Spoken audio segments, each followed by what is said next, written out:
சுய மகிமையை தேட ஆரம்பித்து விடுவோம். என்ன மகிமை? ஆமாம், சொந்தக்காரன் பத்திரிக்கையே வைக்கல, அந்த பாருங்க பெரிய இவன் மாதிரி என்னையவே கூப்பிடாம போயிட்டான்.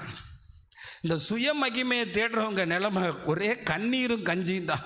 என்ன அவர் பார்த்து மதிக்க கூட இல்லை, என்ன அவர் பார்த்து ஒரு ஒரு வணக்கம் கூட போடல. நான் எவ்வளோ பெரிய ஆள், நான் எவ்வளோ பெரிய மனுஷன். இந்த சுய மகிமையை தேடுறவங்க வாடி போகிறாங்க. யோவான் சுவிசேஷத்தில் ஆண்டவராகிய இயேசு இதை எப்படிங்க ஜெயிச்சு போனார்? யோவான் சுவிசேஷம் 7ஆம் அதிகாரம் 18வது வசனத்தில் தேவன் எப்படி இவைகளை கடந்து போனார்? சுயமாய் பேசுகிறவன் தன் சுய மகிமையை தேடுகிறான்.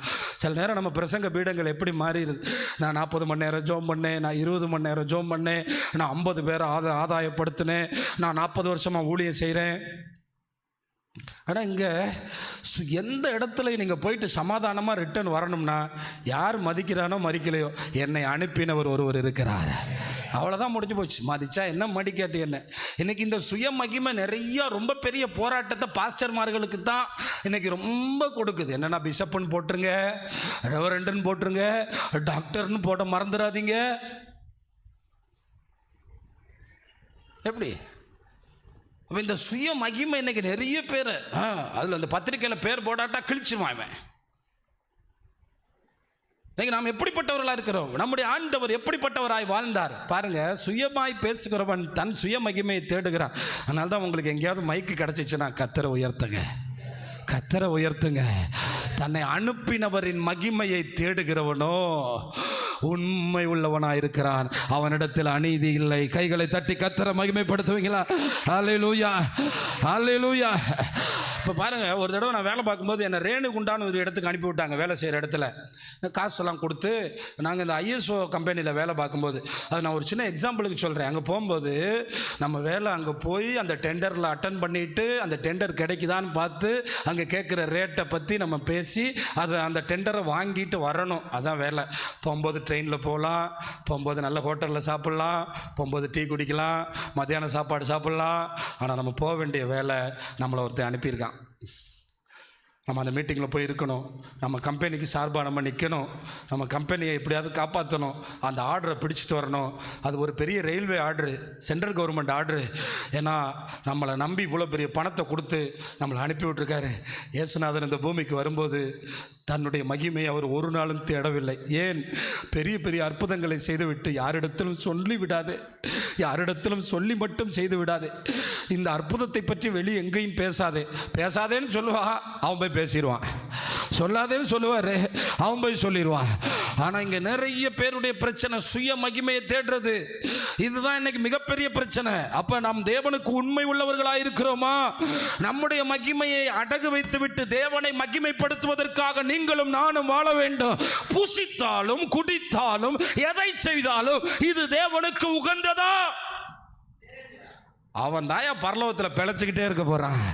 ஆண்டவர் பாப்பார், என் மகிமைக்காக இந்த பூமியில் ஒருத்தன் வாழ்ந்தானே, என் மகிமைக்காக இப்படிப்பட்ட காரியத்தை செய்தானே.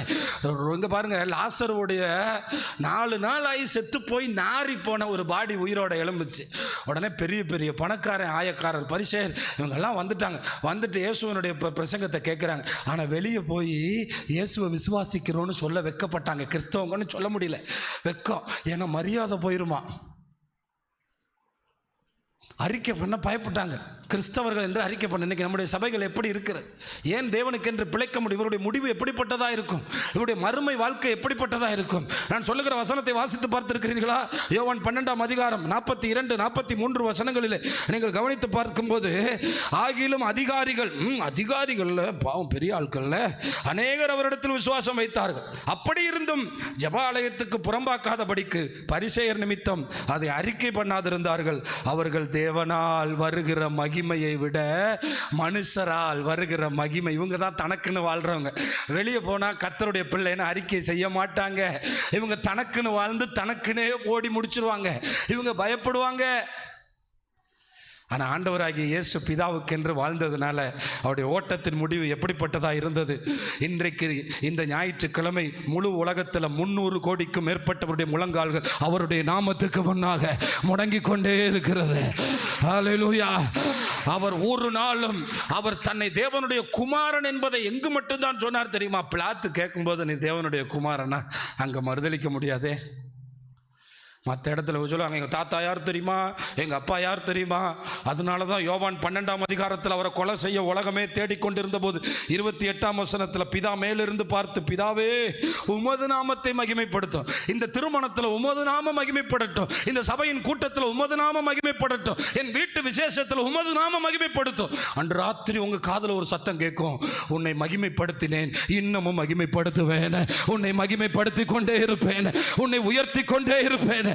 ஆண்டவரே, ஆமாம், சொந்தக்காரன் வருவான், மதியானம் சாப்பாடு டம்முன்னு இருக்கணும், எப்படிப்பட்ட சாப்பாடு போட்டாருன்னு சொல்லணும், கண்டிப்பாக சொல்லணும். தேவ பிள்ளைங்க, எப்படிப்பட்ட ஃபங்க்ஷன் நடத்தினார் சொல்லணும் கண்டிப்பாக. ஆனால் எல்லாத்த விட நான் அவருக்கென்று பிழைப்பதனுடைய அடையாளமாய் நான் அவரை மகிமைப்படுத்தும் போது உங்கள் காதில் கேட்கும், விட்டமாட்டேன்.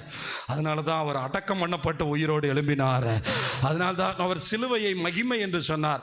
இயேசு சிலுவையில் அறையப்பட போகிறார் என்று சுவிசேஷம் எழுதப்படாது, இயேசு மகிமைப்பட போகிறார். ஏனென்றால் அவர் சிலுவையில் அறையப்பட்டால் தான் 3ஆம் நாள் உயிரோடு எழும்ப முடியும். அவர் 3ஆம் நாள் உயிரோடு எழும்பினால் தான் முழு உலகமும் அவரை ஆராதிக்கும்.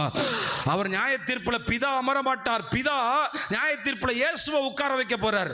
அப்ப நீங்க இன்னைக்கு நான் யாருன்னு காட்டணும் பாரு. எங்க கூட பிறந்தவங்க 10 பேர் இருக்காங்க, நானா அவனா? கடைசியில் அந்த கல்யாணத்தோட கடனில் மாட்டினவன் தான் சாகுற வரை கடனில் இருக்கான். அந்த கல்யாணத்தோட சிக்கனவன் தான் கட்டுறன் பாருண்ணா எவ்வளோ பெருசா. இன்னைக்கு நிறைய பேர், உங்களை நான் குற்றப்படுத்தலை, உங்களை பிழைக்க பண்ணுகிற தேவனை பற்றி பேசுகிறேன். நீங்கள் அவருக்கென்று பிழைத்து அவர் மகிமையை தேடினால் மேலிருந்து சத்தம் மட்டுமல்ல, இதே பூமியிலே, இதே இடத்துல, இதே தேசத்தில் அவர் உங்களை மகிமைப்படுத்தி கொண்டே இருப்பார். நீங்கள் உங்கள் மகிமையை, உங்கள் பேரை நீங்கள் வெளியே சொல்ல வேண்டியதில்லை, நோட்டீஸ் போட வேண்டியதில்லை.